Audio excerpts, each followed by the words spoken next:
So now that we have a fairly good idea what a vector is, it's time to start seeing why vectors can be useful. So this video is going to be the first in a two-part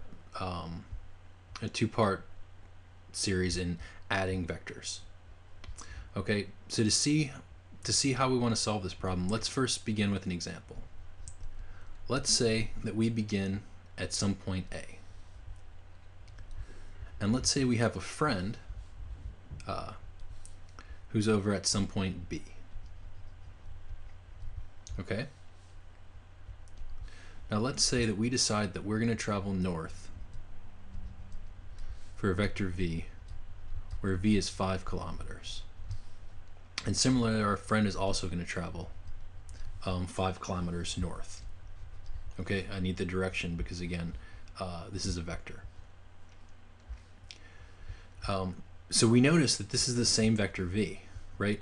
These can be, A and B can be two completely different places in space. You know, I could be in San Francisco, my friend could be in Houston, but it doesn't matter. We're both traveling 5 kilometers north, so it's the same v. Okay? But now I might want to ask a different question. I might want to say, where do I finish?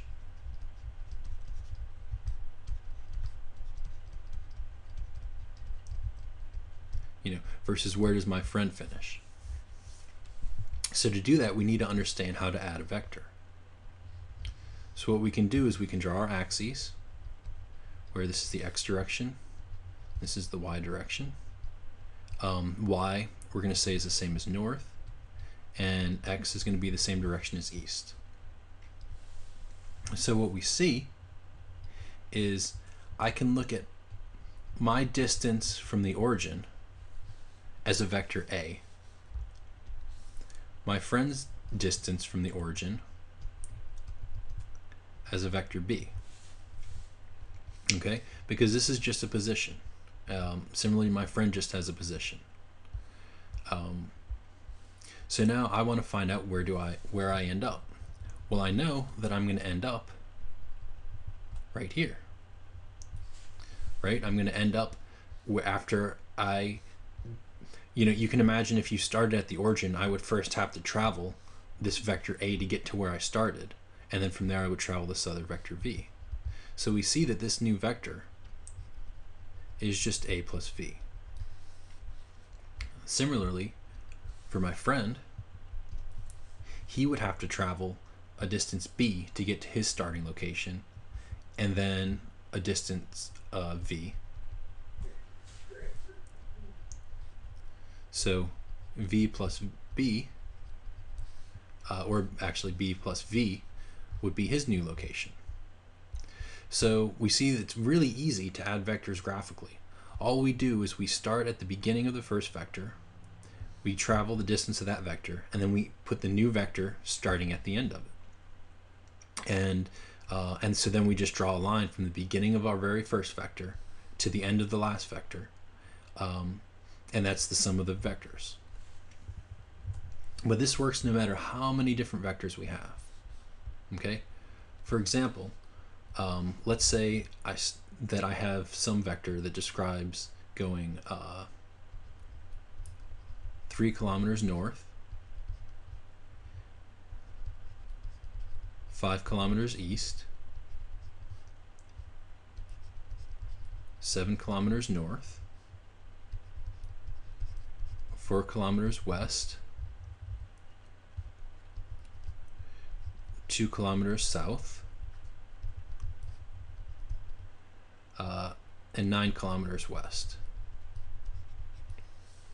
So where do I end up? Well, we'll say that again, north is going to be the positive y direction, east is going to be the positive x direction. So we go north 3, we go east 5,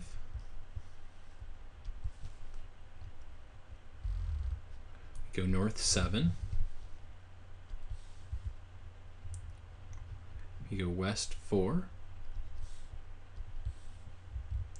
we go south 2, and we go west 9.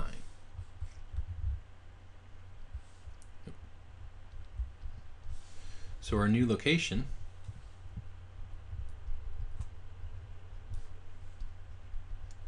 again, we add each vector to the end of the previous vector, and our new location we start at the beginning of the first vector and we end at the end of the last vector. In this case, we call R the displacement. And that's just equal to the sum of all the vectors it took to get there. So notice that displacement is not distance traveled.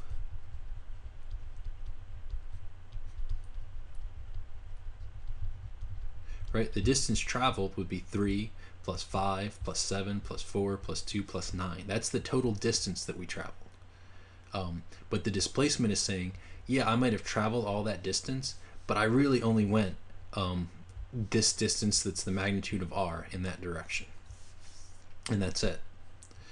And that's all we really care about with vectors. Like, where do we start? Where do we end? Okay? So now in the next lecture, we're going to look at component form, and we're going to see how we do the same thing by adding and subtracting vectors.